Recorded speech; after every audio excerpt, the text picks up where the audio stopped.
Hello friends, ओम श्री गणेशाय नमः।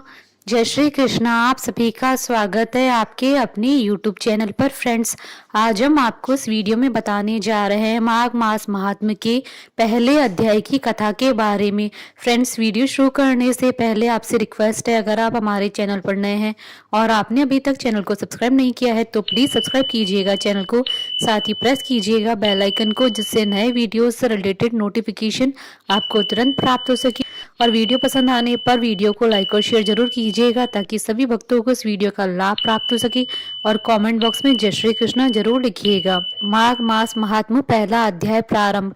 एक समय श्री सूत जी ने अपने गुरु श्री व्यास जी से कहा कि गुरुदेव, कृपा करके आप मुझसे माघ मास का महात्म्य कहिए, क्योंकि मैं आपका शिष्य हूँ। व्यास जी कहने लगे कि रघुवंश के राजा दिलीप एक समय यज्ञ के स्नान के पश्चात पैरों में जूते और सुंदर वस्त्र पहनकर शिकार की सामग्री से युक्त कवच और शोभायमान आभूषण पहने हुए अपने सिपाहियों से घेरे हुए जंगल में शिकार खेलने के लिए अपनी नगरी से बाहर निकले।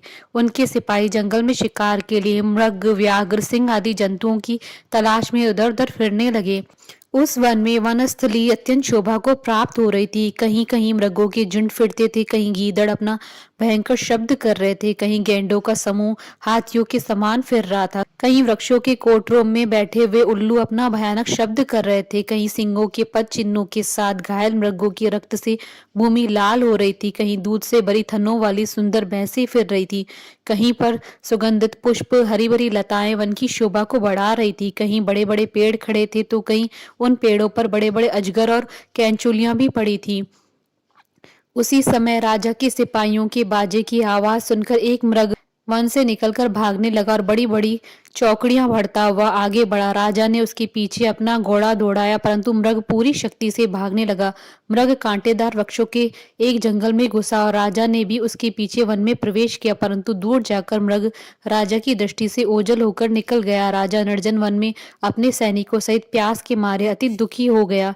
दोपहर के समय अधिक मार्ग चलने से सैनिक थक गए और घोड़े रुक गए। कुछ देर बाद राजा ने एक बड़ा भारी सुंदर सरोवर देखा, जिसके किनारों पर घने वृक्ष थे। इसका जल सज्जनों के हृदय के समान स्वच्छ और पवित्र था। सरोवर का जल लहरों से बड़ा सुंदर लगता था। जल में अनेक प्रकार के जल जंतु, मछलियां आदि स्वच्छंदता से इधर उधर फिर रही थी।